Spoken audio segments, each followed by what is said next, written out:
कुछ चलिए दीप प्रज्वलन हो रहा है। केवल क्या जो यहाँ प्रज्वलित की जा रही है और हम सभी बड़े भक्ति भाव से ईश्वर से प्रार्थना करेंगे कि हमें भी ऐसे ज्ञान की जो हमारी भी प्रज्वलित हो की भावनाओं के साथ कि ज्योति से ज्योति जलाते चलो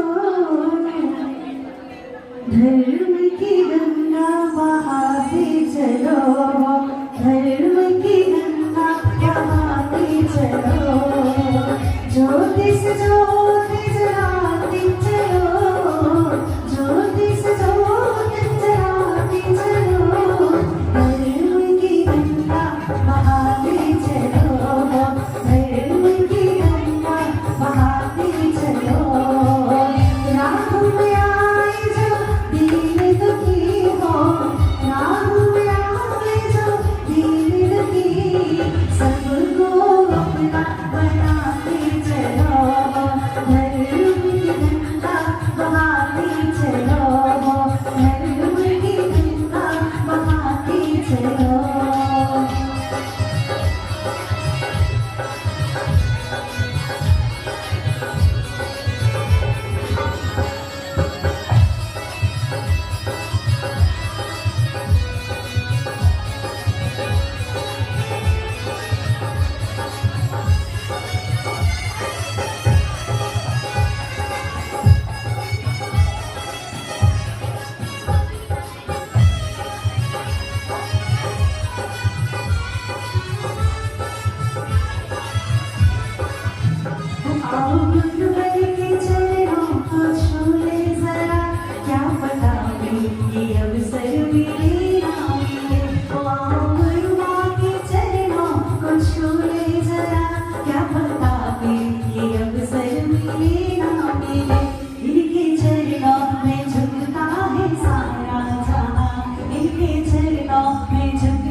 ज्योति ऐसी जला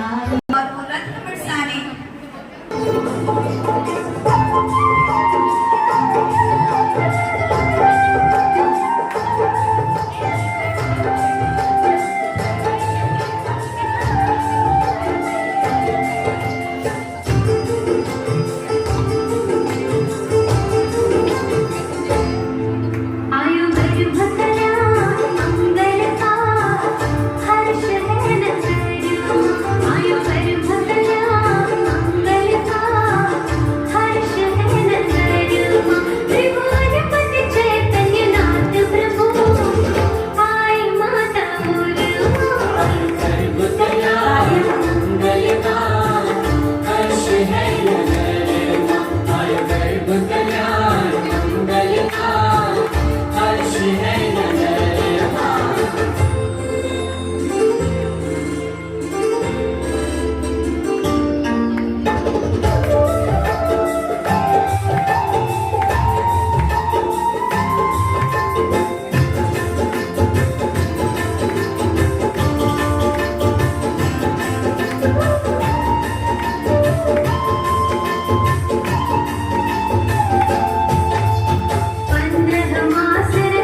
नमो श्रीधाणं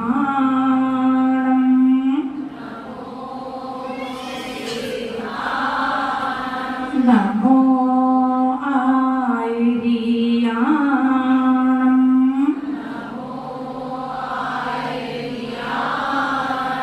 नमो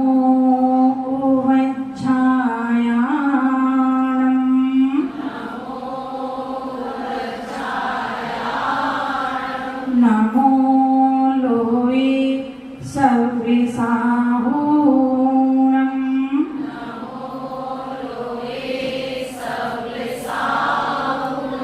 बोलिए पंच परमेष्टि भगवान की, देवादिदेव आदिनाथ भगवान की, चिंतामणि पारसनाथ भगवान की, महावीर भगवान की, गुरुराज श्री विद्याभूषण श्रीमती शालाजी महाराज की, आचार्य श्री ज्ञान सागर जी महाराज की, गढ़ी यारिका 105 दृष्टिभूषण माता जी की।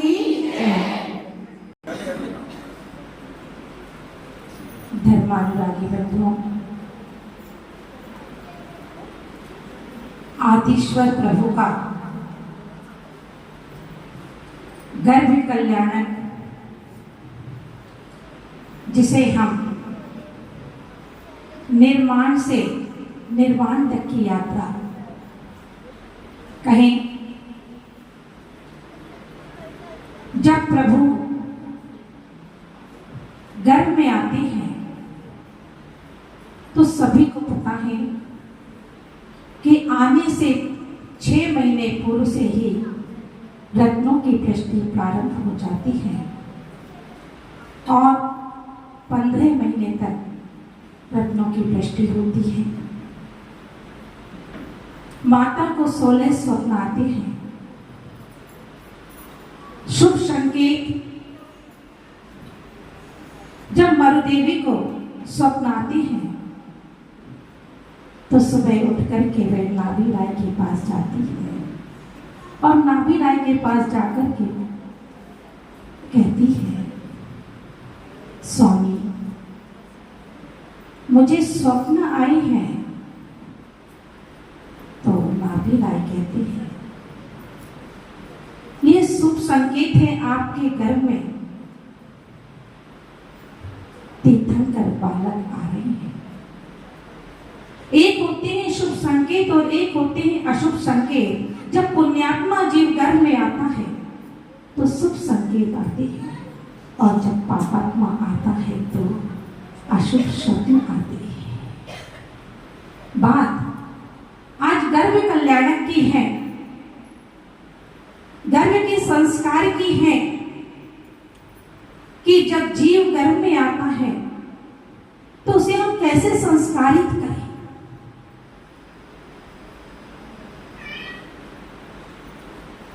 क्योंकि हम यदि संस्कारित नहीं होंगे, सबसे पहले हमें संस्कारित होना होगा। हम संस्कारित होंगे तो आने वाला जीव भी संस्कारित होगा। अभिमन्यु की बात आती है कि अभिमन्यु ने गर्भ में ही चक्रव्यूह को में प्रवेश करने की कला सीखी थी, लेकिन निकलने की नहीं सीख पाया और उसका परिणाम क्या निकला कि वह फंस गया, निकल नहीं पाया। अनेकों दृष्टांत मिलते हैं। मदालसा की बात आती है कि 6 पुत्रों को उसने संस्कारित ऐसे किया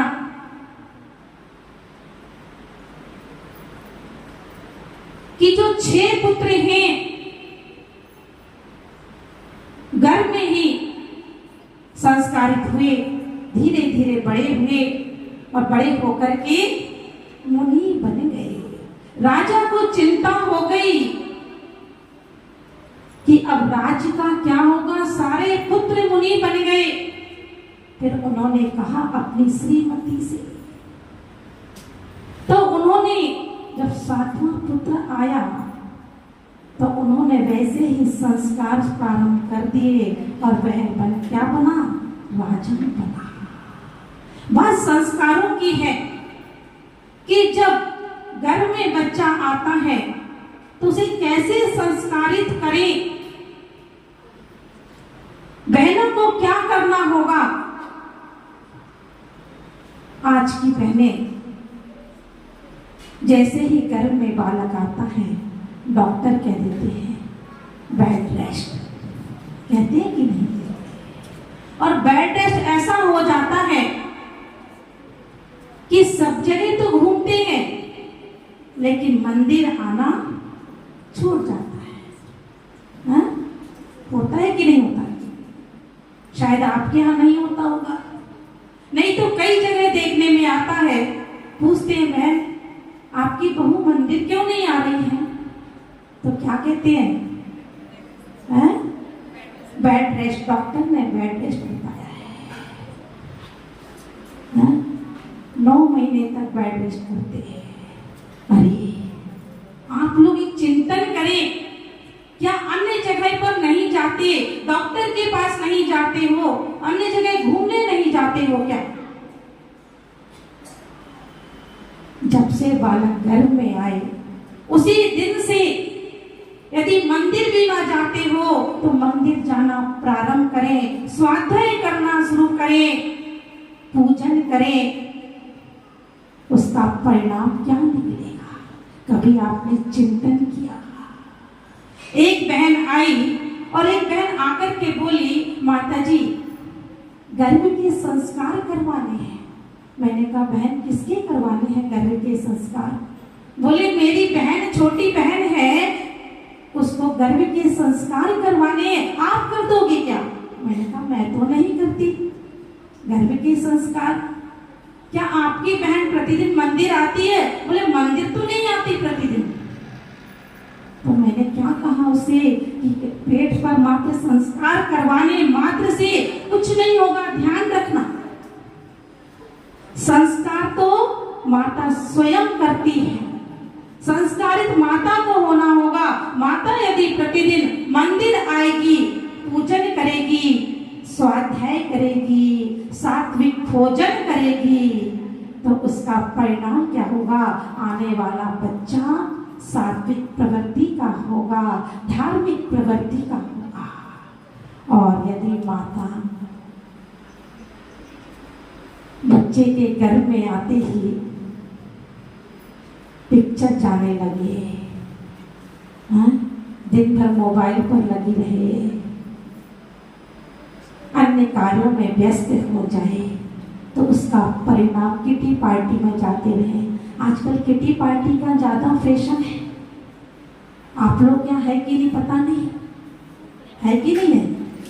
शायद ना हो, नहीं तो देखने में आता है किटी पार्टी चलती रहती है। अरे इसका परिणाम क्या होता है, कभी आप लोगों ने चिंतन किया? आप यदि संस्कारित रहेंगे तो आने वाला बच्चा संस्कारित रहेगा, और नहीं तो उसका परिणाम बच्चे जब गर्भ से बाहर आते हैं जन्म होता है, और जन्म होने के बाद भी माता की जिम्मेदारी हो जाती है कितने वर्ष तक पता है आप लोगों को?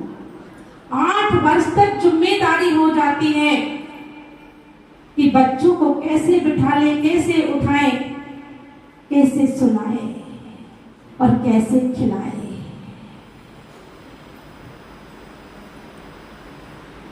एक दिन एक बहन कहने लगी कि माता जी टाइम नहीं मिलता।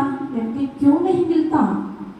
बोले बच्चे हैं स्कूल से आते हैं और वे खाना नहीं खाते तो जबरदस्ती खाना खिलाना पड़ता है, भोजन कराना पड़ता है। कितने बच्चे? बोले एक ही है। पहले के जमाने में कितने होते थे और आज के जमाने में एक है, और एक ही को भोजन नहीं करा पा रहे हो। छोटा सा बच्चा होता है, वो रोता है तो माँ क्या दे देती है उसके हाथ में? है जोर से तो बोल दो। अच्छा मोबाइल दे देती है। क्यों क्यों दे देती हो? हाँ कि वो परेशान ना करें। छोटे से बच्चों को मोबाइल चलाना आ गया, वह धीरे धीरे धीरे धीरे सारी चीजें चलाने लगे। छोटा सा बच्चा रोने लगता है तो उसे मोबाइल दे देते हैं। पहले की बहनें जब बच्चा भोजन नहीं करता था तो कहानी सुनाया करती थी, और जब वह सोता नहीं था तो लोरी सुनाया करती थी।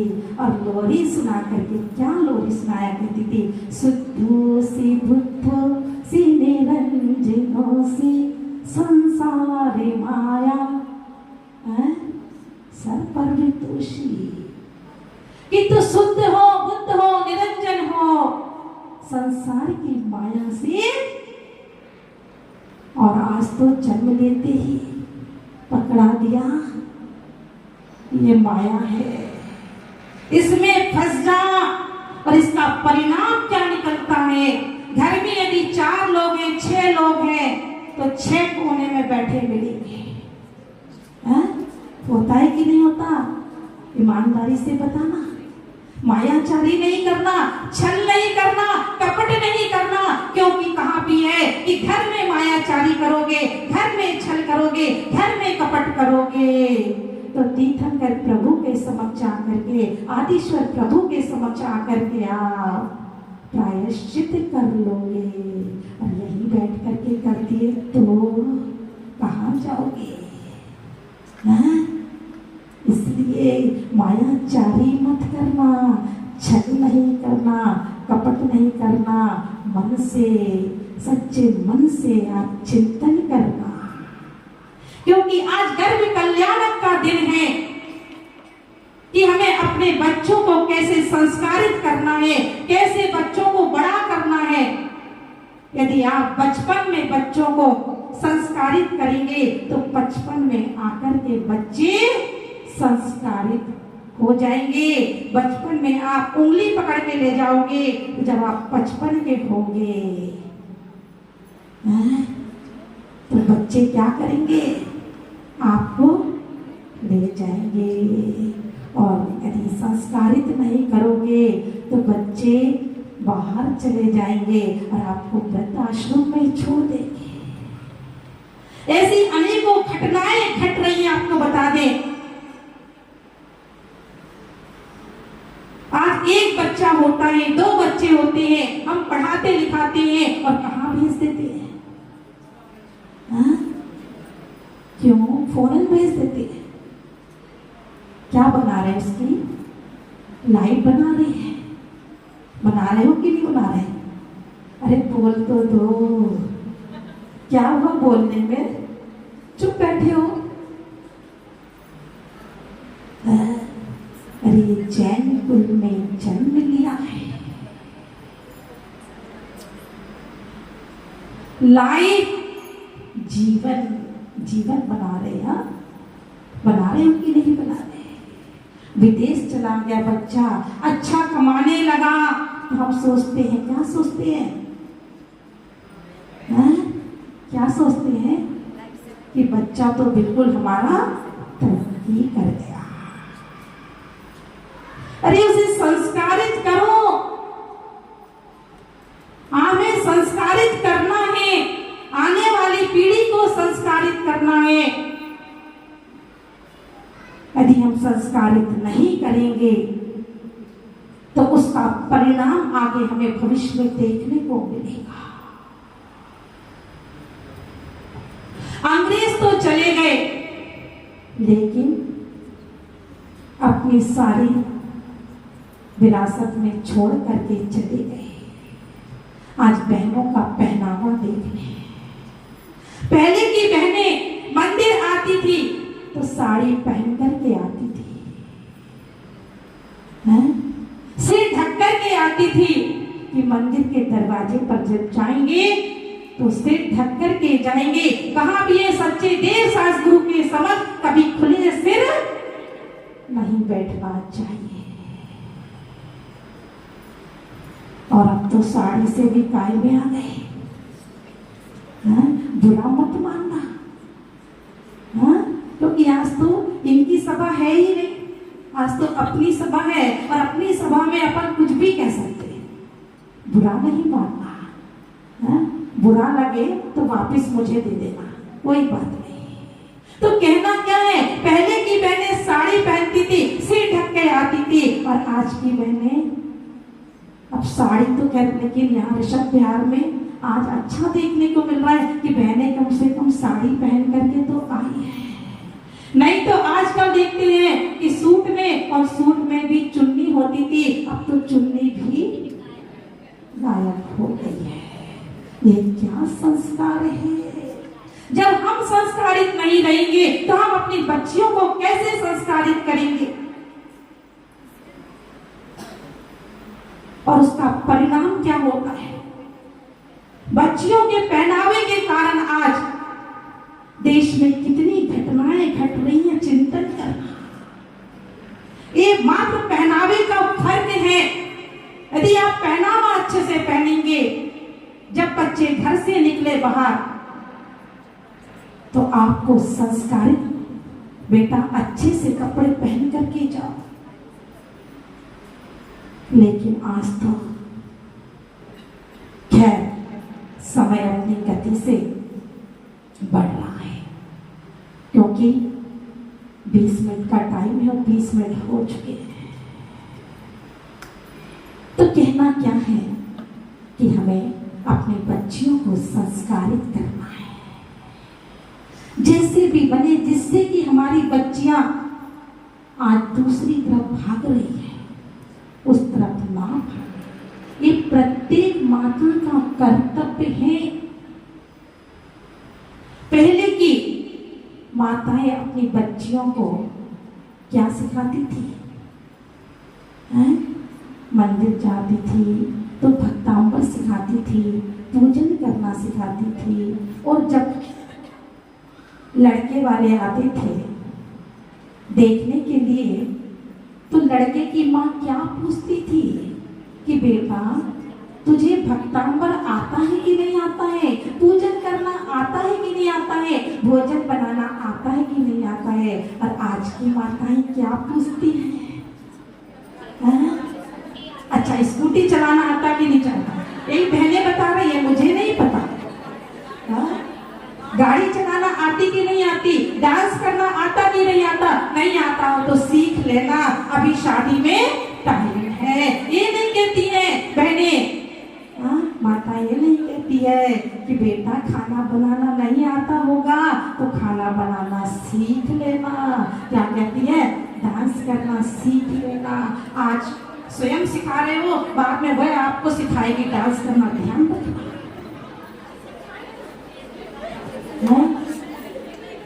हंसने की बात नहीं है, बात समझने की है।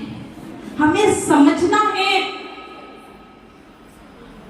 और नहीं समझेंगे तो क्या होगा? चिंतन करना। अब पछताए होत का जब चिड़िया चुग गई खेत, और उसका परिणाम क्या निकलता है वह सब आपको पता है। बोले देवादिदेव आदिनाथ भगवान की। जबकि परम पूज्य गुरुदेव आत्मा दृष्टि भूषण माता जी की ये गुरु ही है जो हमें इतने अच्छे संस्कार आज के इस समय में दे सकते हैं। संवेदनशील तरीके से लेना होगा। तो हमने भी एक कोशिश करी है, जो माता जी ने कहा है उसको एक नाटिका के रूप में आप सभी के सामने प्रस्तुत करने के लिए।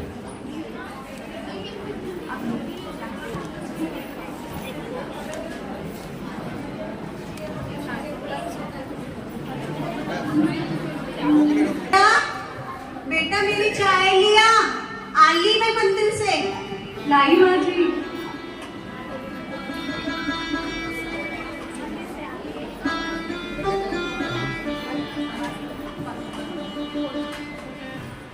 जय जिनेन्द्र माँ जी, लीजिए आपकी चाय। जय जिनेन्द्र बेटा, दूधो नाओ पूतो फलो। अरे चाय के साथ चिपस न लाई, और ये क्या मीठा लेकर आई है? क्या हुआ, कुछ खुशखबरी सुना रही है क्या? हो गया शर्माना? अब बता क्या बात है? माँ जी, आपकी मनोकामना पूरी हो गई। आप दादी बनने वाली हो।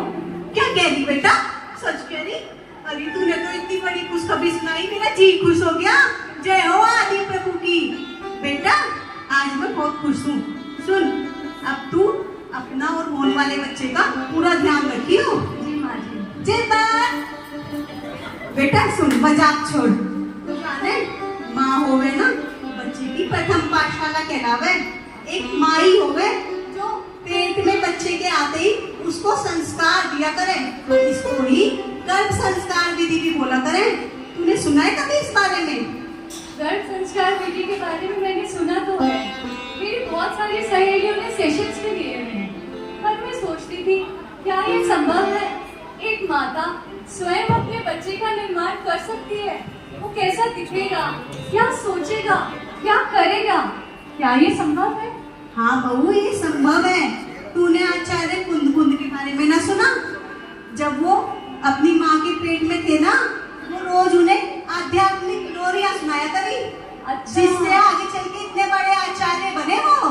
माँ जी तभी कहते हैं जहाँ विज्ञान हार जाता है वहाँ अध्यात्म अपना काम कर जाता है। जय माँ। तू तो मेरी समझदार बहू है। बेटा मजाक छोड़।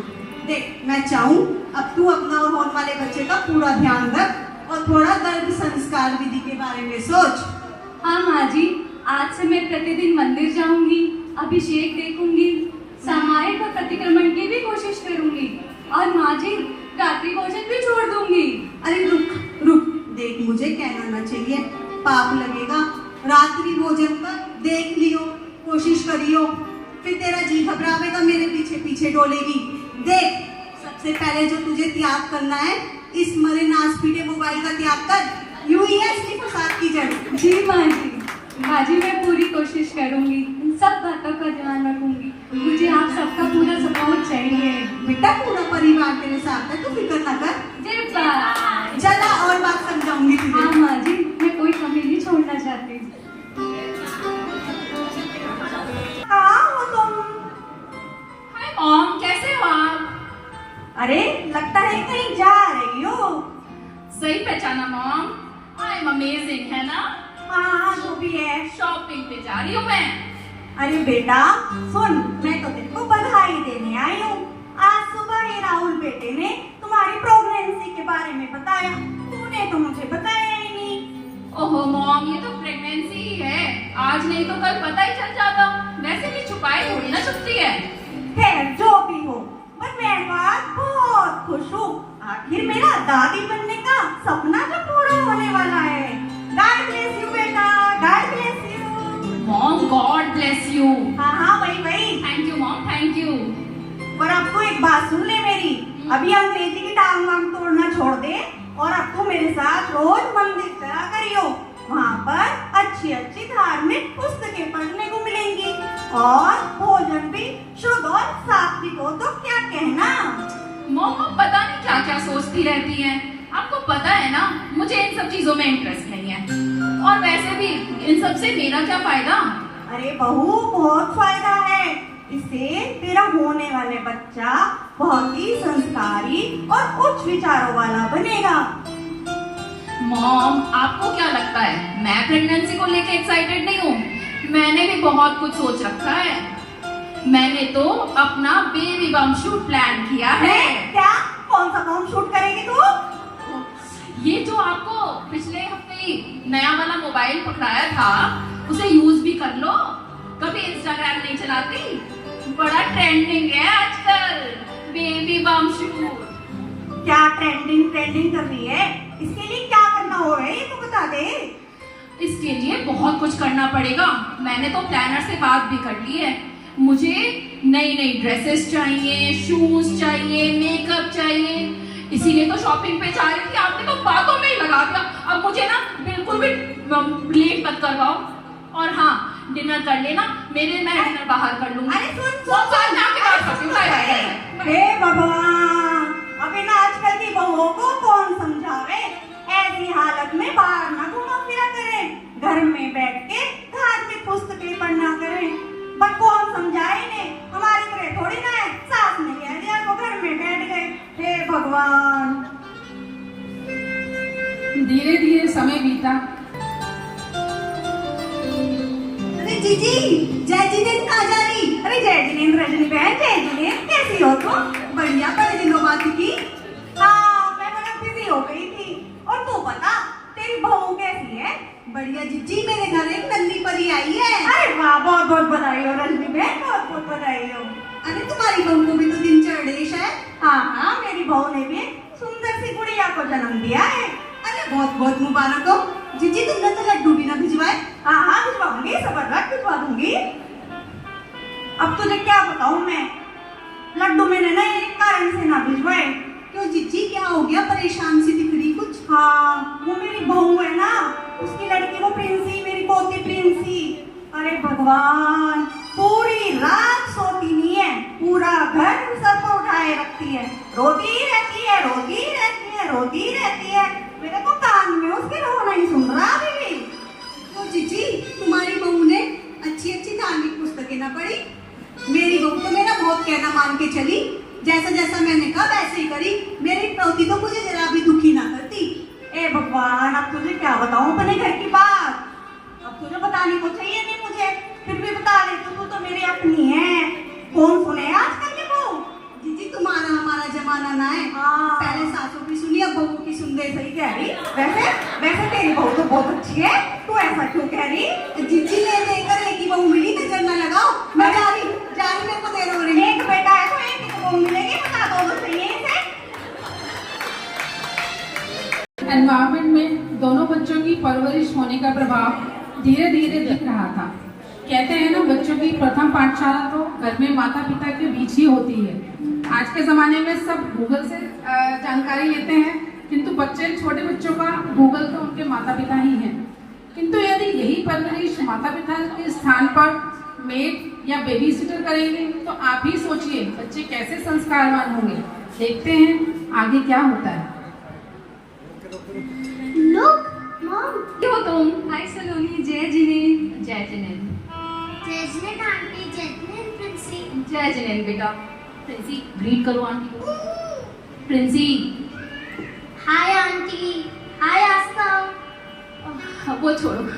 अच्छा ये बताओ, तुमने आस्था का एडमिशन कहाँ करवाया है? मैंने तो अपनी प्रिंसी का एडमिशन, तुम्हें पता है वो वाला कॉन्वेंट स्कूल, उसमें करवाया है। मैंने तो अपनी बेटी आस्था का एडमिशन एक बहुत अच्छे पब्लिक स्कूल में करवाया है। अच्छा। अरे प्रिंसी, ये तुम अपने फोन में क्या कर रही हो?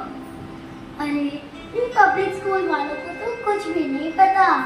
अच्छा, आओ प्रिंसी, मैं तुम्हें बताऊं।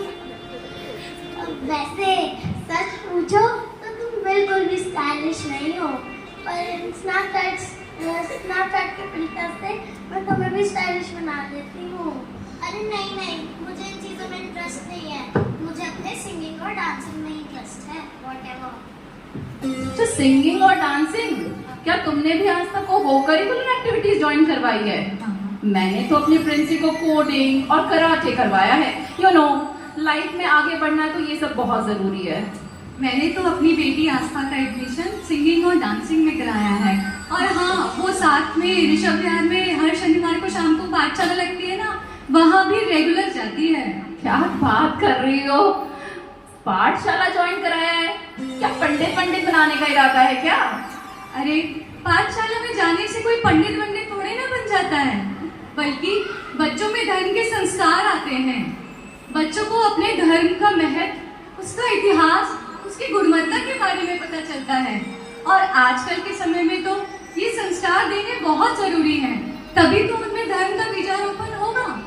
क्या प्रिया, तुम आज की लाइफ में भी इतनी ओल्ड फैशन और ऑर्थोडॉक्स बातें करती हो? Oh my God.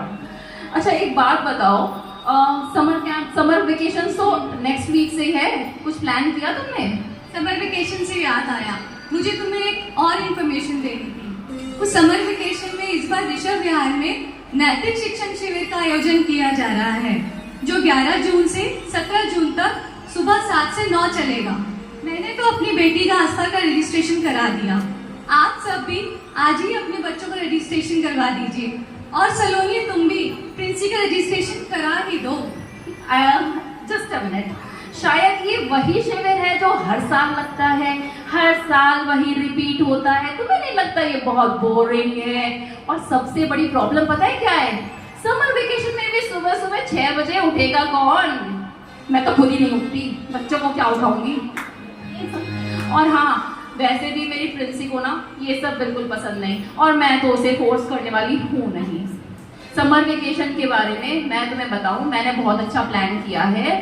वो है ना ट्रिप एडवाइजर, उससे मैंने सिंगापुर का 15 डेज का प्लान लिया है। तुम्हें पता है ना, अब्रॉड ना जाऊं तो मेरी वेकेशंस पूरी होती ही नहीं है। और उसके बाद 15 डेज मॉम के घर जाना है, और उसके बाद 15 डेज मेरी प्रिंसी का समर कैंप भी तो है। एक बार फिर सोच लो सलोनी, बच्चों के लिए ये संस्कार बहुत जरूरी हैं। बच्चों को ये संस्कार देने बहुत ज्यादा जरूरी है। बच्चों में ये शिविर से होगा क्या? इस शिविर में धार्मिक, न सिर्फ धार्मिक बल्कि नैतिक संस्कार भी दिए जाते हैं। और रही बात इंटरेस्ट की, तो वो हम पेरेंट्स की ही ड्यूटी है, हम बच्चों में इंटरेस्ट डेवलप कराएं। बच्चों का क्या है, वो तो कच्ची मिट्टी है, जैसे ढालोगे वैसे ढल जाएंगे। ये बच्चे ही तो देश का आगे भविष्य हैं। ये सभ्य बनेंगे तभी तो हमारा देश सभ्य और उन्नत देश बनेगा। हाँ, बहुत अच्छी बातें हैं तुम्हारी, बट डोंट माइंड, मुझे लेट हो रहा है। ओके बाय, फिर मिलते हैं। जय जी। अपने अपने तरीके से अपनी बेटियों को ब्रॉटअप कर रहे हैं। समय तो अपनी गति से ही चलता है। आज के समय में मोस्टली पेरेंट्स वर्किंग हैं, उनके पास वक्त ही नहीं है फैमिली के साथ टाइम स्पेंड करने का। बच्चे जो भी सीख रहे हैं वो बाहर की दुनिया से सीख रहे हैं, और आज के समय में बाहर की दुनिया में अच्छा सीखने लायक बहुत कम होता जा रहा है। ऐसा ही कुछ प्रिंसी के साथ भी हो रहा है। आस्था को अपने माता पिता के द्वारा दी गई बैलेंस लाइफ और टीचिंग के कारण मॉडर्न एनवायरनमेंट की चकाचौंध भटका ना सकी। तो चलो देखते हैं, जब भी बच्चे बाहर की दुनिया में कदम रखते हैं तो क्या होता है। आस्था को अपनी काबिलियत व इंटेलिजेंस के रहते टॉप के प्राइवेट कॉलेज में एडमिशन पा लेती है। दूसरी तरफ प्रिंसी एज यूजुअल अपने पापा की जान पहचान व पैसे की ताकत से एडमिशन पा लेती है। देखते हैं इन बच्चों को कॉलेज में। हाय गाइस, तो कैसी चल रही है तुम्हारी कॉलेज की अपनी लाइफ, फन और फ्रीडम? या I am really enjoyed a lot, it is full of fun. अच्छा, तो मुझे भी बहुत लग रहा है। यू नो गाइस, कल मेरा बर्थडे पार्टी है और मैंने लेट नाइट पब में पार्टी रखी है, हुक्का, डांस एंड ऑल। और वैसे भी आफ्टर ऑल हम एडल्ट्स हो गए हैं और हम लेट नाइट पार्टी कर सकते हैं। That's good. गाइस, बर्थडे तो मेरा भी कल है, लेकिन हर साल की तरह मम्मी पापा ने पहले घर पे पूजन रखी है, फिर हम मंदिर जाएंगे, फिर हम एनजीओ में जाएंगे, खाना देने व डोनेशन करने। क्या तुम दोनों भी मेरे साथ चलोगे? हाउ बोरिंग, ये सब कौन करता है? मैं अपने बर्थडे अनहैपनिंग दिन से स्टार्ट नहीं करना चाहती। तो तुम्हारा क्या कहना है? नहीं, हम कहीं आए। क्या तुम चलोगी हमारे साथ आज तक प्रिंसी की बर्थडे पार्टी में? हाँ, अगर तुम मेरे टाइप की पार्टी में एंजॉय करोगे तभी मैं चलूंगी, लेकिन ना तो मैं हुक्का पीऊंगी और ना ही 12 बजे तक वहाँ रुकूंगी। मैं तो 10 बजे तक वापस घर आ जाऊंगी, क्योंकि हमारे घर में 10 बजे के बाद किसी का बाहर रहना अलाउड नहीं है। अब तुम्हें हुक्का नहीं करना, लेट नाइट रुकना नहीं है, तो तुम आके पार्टी में करोगी क्या? Don't you ever think so? अरे गाइस, तुम्हें पता तो है हुक्का हमारे लंग्स के लिए कितना डेंजरस होता है, और मुझे तो उसकी स्मेल से ही घुटन हो जाती है। अरे रहने दो, इसे समझाना तो बेकार है। चलो, अब मैं अपने बर्थडे की शुरुआत इस अनहैपनिंग डे से तो करना नहीं चाहती हूँ, और चलो हम दोनों चलते हैं। ओके, तुम्हें जैसा करना है वैसा करो। हाँ, हम तो नहीं समझे और ऐसे ही गलत संस्कार अपनाने लगे। दूसरी तरफ आस्था ने अपना ध्यान पढ़ाई में लगाया, कुछ एंजॉय भी किया, लेकिन सही तरीके से। आस्था और प्रिंसी दोनों अच्छे स्कोर से कॉलेज पास आउट कर लेती हैं। आस्था इंडिया में रहकर ही हायर स्टडी करने का डिसीजन लेती है। दूसरी तरफ प्रिंसी अपने माता पिता से जिद करके विदेश पढ़ने चली जाती है और वहीं अपनी पसंद के नॉन-जन लड़के से शादी कर लेती है। उसे लगता है उसे लाइफ में वह सब मिल गया है जिसकी उसको चाह थी, किंतु जैसे जैसे समय बीता उसको पता लगा कि वह कितनी गलत थी। अरे सुनो ना। हाँ सुन रहा हूँ, बोल क्या बोल रही है? देखो, कल जब से प्रिंसी से फोन पे बात हुई है ना, मेरा तो दिल बहुत घबरा रहा है। हमने अपनी बेटी को हमेशा ही वेस्टर्न कल्चर्स दिए, उसने हर डिसीजन अपना खुद लिया, बट अब मुझे लगता है वो अपने डिसीजन से खुश नहीं है। शायद उसकी लाइफ में कोई ना कोई प्रॉब्लम तो चल रही है। अरे बेकार तू टेंशन ले रही है। हमारी प्रिंसी बहुत स्मार्ट है, उसने अपनी लाइफ खुद ही चूज कर ली है। वो धीरे धीरे अगर कुछ प्रॉब्लम आती भी है तो क्या हो गया, वो धीरे धीरे टैकल कर लेगी। तू बेकार चिंता कर रही है, चिल्ला उठकर। ओहो, अब कहाँ चले तुम? मेरी ना अर्जेंट मीटिंग है, मुझे ऑफिस जाना है। तुम्हें कभी टाइम होता है घर के लिए? आज तक तुमने घर को टाइम दिया, परिवार को टाइम दिया है कभी? फिर जिद बहस में लग गई तुम मेरे से। एक बात बता, ये पैसा क्या मैं अपने लिए कमा रहा हूँ? ये तुम सबकी सारी ख्वाहिशें पूरे करने के लिए तो दिन रात लगा रहता हूँ मैं, हैं? फालतू में। और रही घर पे ध्यान देने की बात, मैं तुझे कहता नहीं हूँ कि जरा प्रिंसी के ऊपर ध्यान दिया कर, उसको जरा घर के कामकाज सिखाया कर, उसको धर्म संस्कार दिया कर। समय समय पे मैं तुझे बोलता रहता हूँ, बताता रहता हूँ, मुझे भी दिखता है घर में क्या चल रहा है क्या नहीं चल रहा। आपसे कभी बात करने लगो ना, आप मेरे ही सर पे चढ़ जाते हो। बस हमेशा मुझे डांटने का काम है, समझते तो हो नहीं। घर की रानी तू है, मैं नहीं। रानी जैसा बना रखा होगा मेरे को। किंतु कहते हैं ना, कमान से निकला तीर कभी वापस नहीं आता। ऐसा ही प्रिंसी के साथ हुआ। आज उसे चाहकर भी डिप्रेशन व मेंटल स्ट्रेस से बाहर निकालने के लिए विदेश में कोई ना मिला और उसे अपने माता पिता के पास घर वापस आना पड़ा। टिंग टॉम। अरे प्रिंसी, तुम क्या हुआ बेटा? तुम आ रहे थे, बताया भी नहीं, क्या हुआ बेटा? अरे ये तो प्रिंसी की आवाज है। प्रिंसी, अरे प्रिंसी मेरा बेटा है ना। अरे प्रिंसी मेरा बेटा। अरे पानी दो बेटा। कभी नहीं रो रही है वो, पानी दो उसे। क्या हुआ मेरे बच्चे, क्या हुआ? बेटा पहले पानी, शांत हो, पहले पानी पी। बेटा क्या हुआ तुम्हारी लाइफ में? बेटा मेरी लाइफ के बारे में मत पूछो, मेरी लाइफ फेल हो गई है। मेरी लाइफ पहले जैसी अब बिल्कुल भी नहीं रही। मैं जितनी पहले खुश थी, अब मैं बिल्कुल भी खुश नहीं हूँ। मैं क्या करूँ? उसके पेरेंट्स आ गए एक तो मेरे घर में रहने, मेरी सारी फ्रीडम खत्म हो गई और मेरी नौकरी भी छूट गई। अब मैं मम्मी पापा क्या करूँ? मैं बोल नहीं रही थी, परेशान है बच्ची हमारी। बेटा अंकित जी कहाँ हैं? आपको दिखे क्या वो आते हैं? नहीं बेटा, अंकित जी से बात करेंगे, उनको साथ में आना चाहिए। क्या हुआ अंकित और तेरे बीच में, क्या हुआ? पहले तो सिर्फ वो मुझसे नॉनवेज घर पे लाके मंगवा के खाता था, लेकिन अब वो मुझसे नॉनवेज बनाने को कहता है। मैं क्या करूं? मैं नॉनवेज नहीं बना सकती। नहीं बेटा नहीं, नॉनवेज के तो हम सब खिलाफ है, ऐसे थोड़ी चलेगा, हर बात थोड़ी मानेंगे उनकी। नहीं बेटा नहीं। आप बताओ मम्मी पापा मैं क्या करूं? बेटा मैं तुझे कहती नहीं थी कि दूसरी जाति में शादी मत कर, बहुत प्रॉब्लम्स फेस करनी पड़ती है। सही कह रहे हो पापा। वो क्या जाने हमारे धर्म के बारे में, हमारे संस्कारों के बारे में, हमारी फीलिंग्स के बारे में। अब मुझे डिवोर्स चाहिए। और नहीं तो क्या, ऐसे मैं रोते को नहीं देखूंगी अपने बच्चे को। कितनी परेशान हो गई है वो। डिवोर्स दिला के छुट्टी करो। तू चुप हो। डिवोर्स किसी चीज का सलूशन होता है क्या? मैरिड लाइफ में दोनों पार्टनर को कॉम्प्रोमाइज करना पड़ता है, तभी गाड़ी चलती है। मैं क्यों करूं कॉम्प्रोमाइज, जब आप दोनों ने मुझे बचपन से कॉम्प्रोमाइज करना सिखाया ही नहीं। तो मुझे आप दोनों ने बचपन से जो चीज मैंने चाहिए आपने सब ला के रख दी। अब मैं क्या करूं? मैं कॉम्प्रोमाइज नहीं करूंगी, वो करेगा। हाँ, अब मुझे रियलाइज हो रहा है ये सारी गलती मेरी है, ये सारी गलती हमारी है। हमने कभी अपने बेटी को कॉम्प्रोमाइज करना नहीं सिखाया, बस पैम्पर करते रहे। कभी हमने उसे सही बात पे डांटा नहीं, हम बस उसकी हाँ में हाँ मिलाते गए।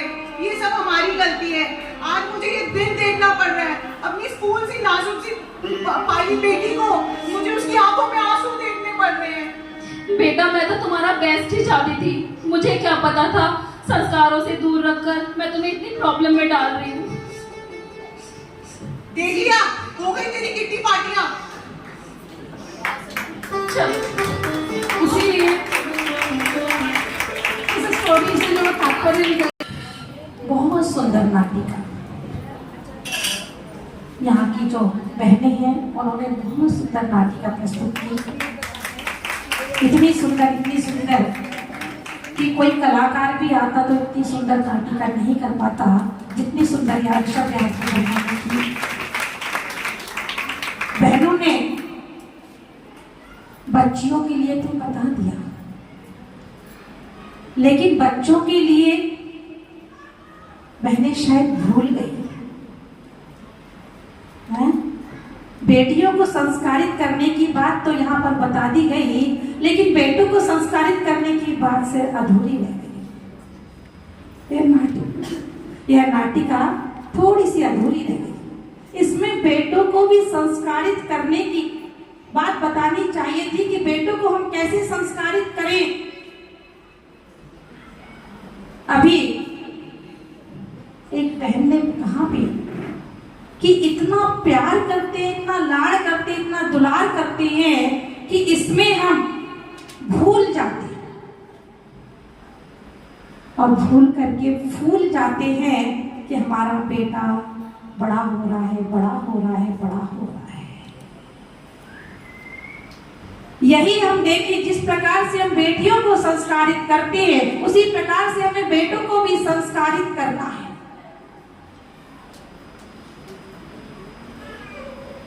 एक बेटे को हमें धार्मिक बनाना है, जिस प्रकार से एक बेटी अभी रो रही थी इसी में नाटिका में कि वो मुझसे नॉनवेज बनाने के लिए कहता है। पहले तो वह बाहर में जाकर के खा लेता था, लेकिन अब वह कहता है कि तू बना। क्यों? क्योंकि हमने संस्कारित नहीं किए। उसका परिणाम क्या हुआ कि बेटी दूसरी जाति में चली गई। और दूसरी जाति की तो छोड़ दो, आज हमारे बच्चे भी उस कल्चर में जाने लगे। बचपन में जब ठंड लगती है, बच्चे को, छोटा सा बच्चा होता है, तो माँ क्या कहती है, क्या पिला दो? हैं? अच्छा कहीं से आवाज आ रही, ब्रांडी पिला दो। जब ठंड लगती है तो ब्रांडी पिला देते हैं। और एक दिन तो बिल्कुल सत्य घटना है, एक माँ अपने बच्चे से फोन पे कहती है, बेटा ज्यादा ठंड पड़ रही है, वो गोल गोल है ना, मैं नाम नहीं बोलूंगी, व्हाइट वाला होता है जो, बेटा उसे खा लेना, मंगवा करके खा लेना। कौन कह रहा है शाकाहारी भी आने लगा है? पीछे सामने से आवाज आ रही है कि शाकाहारी भी आने लगा है। हाँ, कहीं ऐसा आप लोग तो नहीं कर रहे? नहीं, हमें अपने बच्चों को संस्कारित करना है, लेकिन हम लोग आधुनिकता में इतने फंस गए हैं। यदि कोई संस्कारित बच्चा भी मिलता है तो उससे भी लड़कियां शादी करना नहीं चाहती। एक सत्य घटना है, आपको बता दूं, बड़े गांव में एक परिवार आया, और परिवार आने के बाद, मैं जगह का नाम नहीं बताऊंगी, एक परिवार आया और परिवार आने के बाद मैंने पूछा, इतने टाइम कैसे आ रहे हो? बोले लड़की की बात करने आए थे, रिश्ते की। मैंने कहा क्या बात है, शादी पक्की हो गई? बोले शादी तो हो गई थी, तो क्या बात हुई? शादी हो गई थी लेकिन तोड़ने के लिए आए। कब हुई थी शादी? बोले 3 महीने पहले। 3 महीने पहले शादी हुई थी और अब रिश्ता। उनकी क्या बात है, कहाँ पर शादी हुई थी? बोले फलानी जगह हुई थी। मैंने कहा उस परिवार को तो मैं अच्छे से जानती हूँ, वे बच्चा तो बहुत संस्कारित है, माँ में कोई खराबी है क्या? उस बेटी को मैंने बुलाया और बेटी से पूछा, बेटी क्या प्रॉब्लम है तुझे? कोई प्रॉब्लम हो तो मैं उस बच्चे को समझा दूंगी, उसकी माँ को समझा दूंगी। बोले नहीं, मुझे उसके साथ नहीं रहना है। मैंने क्या प्रॉब्लम है? बच्चा शराब पीता है क्या? बोले नहीं। मारता पीटता है क्या? नहीं। कमाता नहीं है क्या? बोले नहीं। क्या प्रॉब्लम है? बोले सुबह 5 बजे उठ करके मंदिर चला जाता है। एक प्रॉब्लम। दूसरी प्रॉब्लम, रात्रि में वे भोजन नहीं करता। तीसरी प्रॉब्लम, आलू प्याज नहीं खाता। चौथी प्रॉब्लम, अष्टमी चतुर्दशी को ब्रह्मचर्य व्रत ले लेता है। पांचवी प्रॉब्लम क्या है? बोले अष्टानी का पर्व में उसने 8 दिन का ब्रह्मचर्य व्रत ले लिया। अब मुझे ऐसे लड़के के साथ नहीं रहना है। क्या है ये? संस्कार की बात है कि हमने अपनी बेटी को कैसे संस्कार दिए। यदि धार्मिक प्रवृत्ति का बेटा मिलता है तो लोग कहते हैं उसके तो कोई दोस्त ही नहीं है। वे तो बस दुकान से